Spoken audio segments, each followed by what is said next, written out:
Como se los anunciamos en la portada de este programa, estamos llenas de emoción porque tenemos por acá a David Bach-Geller, doctor en filosofía, escritor y académico, para hablar de todo esto que ha ocurrido en la CEPAC. David, buenos días, ¿cómo estás? Carolina, muy bien, muy contento de platicar un rato contigo. Muchísimas gracias por aceptarnos esta comunicación. Pues tenemos varias dudas sobre esto que ocurrió. Bueno, solo para poner en contexto a nuestra audiencia, este fin de semana concluyó la más reciente edición de la Conferencia de Acción Política Conservadora, CEPAC, que ya hemos compartido aquí, donde llegó Milei con esta motosierra, donde hubieron saludos nazis, que después dijeron que no eran saludos nazis. Pero queremos preguntarte, David, ¿cuál es tu lectura sobre esto, sobre estas demostraciones? Por lo que hemos visto, bueno, también estuvo ahí el actor de telenovelas Eduardo Verástegui, abiertamente antiderechos, que se pone en sus en vivos a orar así rosarios, pero se ha mostrado antiderechos de las personas. Y también a Milei, que tenía apenas la semana pasada un escándalo de fraude en su nación.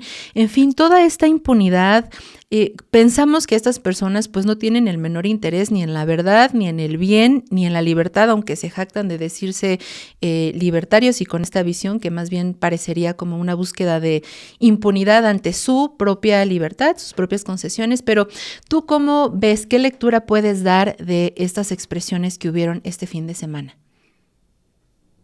A mí me pareció muy interesante la cuestión del saludo nazi, que en un nivel pues es algo muy obvio, que la mayoría de nosotras y de nosotros entendemos muy bien.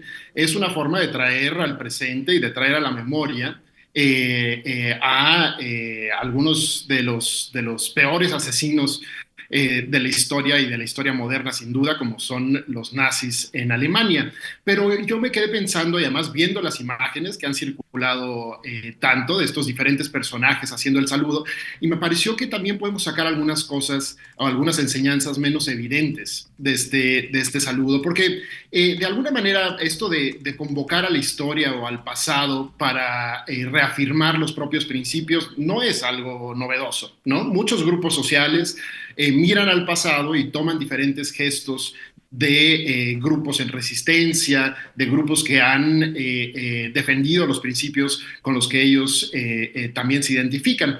Pero en este caso me parece algo muy extraño, porque tanto Moss como los demás personajes que hacen el saludo lo hacen de una manera un poco particular, digamos, no se comprometen completamente Uh-huh. con la ideología del nazismo, y esto lo vemos un poco como tú lo mencionaste, porque cuando se les cuestiona y se les dice, entonces usted es un nazi hecho y derecho, dicen, no, no, no, no, esto es un saludo romano, es una, digamos, sacan todo tipo de justificaciones. Entonces, a mí me parece que el saludo no es exactamente solo un reconocimiento o un afianzamiento de la ideología nazi, sino algo más.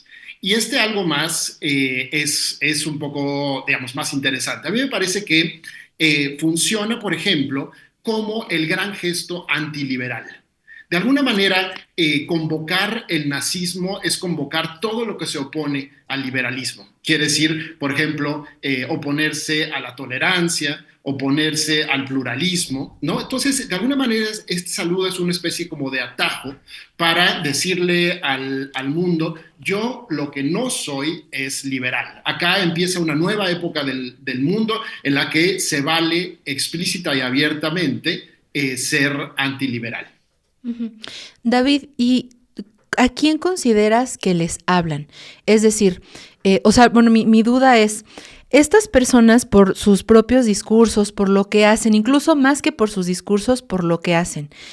Javier Milei, después de esta defraudación, este escándalo de fraude en su país, estos recortes también de Elon Musk que ha hecho en esta agencia estadounidense, todos los discursos, por ejemplo, de Trump, también su exfuncionario, bueno, en lo que hacen es evidente que no tienen la menor preocupación por, digamos, demostrar honestidad, honradez, que estén preocupados por alguna cuestión humana, pues en un sentido muy general, ¿no? Entonces, hablarán o harán este tipo de discursos para engañar a alguien y creer que su causa o lo que ellos buscan debería ser apoyado, o hablan rotundamente a personas que piensan como ellos y que piensan que los derechos son para solo unos pocos, a estas personas que creen que la gente, por ejemplo, de la diversidad, que las personas trans no deberían existir. Estuvimos también viendo algunas declaraciones de este SAR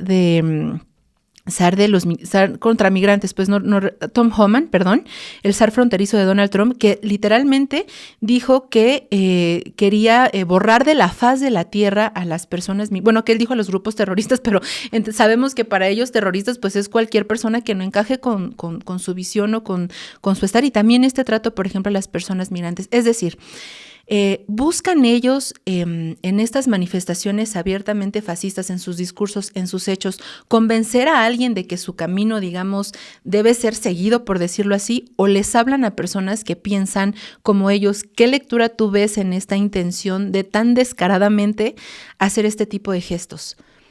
Yo creo que es un gesto que intenta llegar a muchas personas de diferentes maneras. Por ejemplo, con lo que acabo de decir, digamos, de simbolizar el gesto antiliberal, no necesariamente un gesto que traiga a la memoria los campos de concentración, sino que un poco sintetice la oposición al liberalismo, entonces le habla a todos los decepcionados del liberalismo, que son muchísimos y muchísimos millones en todo el mundo. Y entonces, digamos, el gesto, lo primero es que dice es esto: yo soy antiliberal. Luego también me parece que le habla a una porción muy masculina del mundo, que son a menudo la mayor parte de los votantes de ultraderecha, de esta manera como de una desobediencia adolescente. Yo la veo, cuando veo a estas personas hacer el gesto, me parecen, no puedo sino ver a una bola de adolescentes que están desobedeciendo a la autoridad. Y eso, por supuesto, a los hombres con su testosterona adolescente, a muchos hombres con su testosterona adolescente, les excita la idea de romper las reglas y de romper los acuerdos básicos de civilidad. Y por último, también me parece un gesto intimidatorio. Creo que también nos hablan a nosotros. Digamos, es una forma de soltar que sí, no aceptan públicamente que son nazis, pero el saludo mismo es una forma de decir, miren, no reprobamos las atrocidades del pasado y somos capaces de también romper las reglas. Es una intimidación un poco bravucona, no me parece que cumpla su función con la mayoría de nosotras y de nosotros, pero al menos dejan el mensaje ahí de que están dispuestos a convocar la memoria de un grupo de personas cuya memoria hasta ahora, durante un siglo, había sido infame. Uh-huh. Finalmente, David, ¿cómo consideras que debe ser el abordamiento mediático ante estas expresiones? De pronto hemos visto también que hay personas que piensan que el abordarlo, el exhibirlo, es hacerles como el juego, ¿no? Y hay otros que dicen, no, pues hay que más bien evidenciarlo, seguir hablando de esto, ¿no? Tal vez esa también pues sea claramente la intención de ellos al pues mostrarse de esta manera. ¿Cómo consideras que debería ser el enfoque mediático en general hacia este tipo de expresiones? A mí, una última función de este saludo me parece una función, digamos, internacionalista, porque de alguna manera la ultraderecha en el mundo, en los diferentes lugares, si uno la ve, generalmente son movimientos como muy parroquiales, muy locales, ¿no? Uno ve a Le Pen o uno ve ahora la ultraderecha en Alemania, y cada uno, digamos, defiende una idea de la cultura muy particular, muy cerrada, con su religión, contra los migrantes que han llegado. Y de alguna manera el saludo nazi es un gesto universal, un símbolo universal. Y entonces llama tanto, y lo vimos ahora con Verástegui, que fue y se unió inmediatamente al circo, no necesariamente porque el saludo nazi le diga nada, sino porque era la forma de entrar en la fiesta de la ultraderecha en el mundo entero. Y en ese sentido, me parece que la prensa debe combatirlo como lo que es, como un llamado internacional de la ultraderecha a unirse.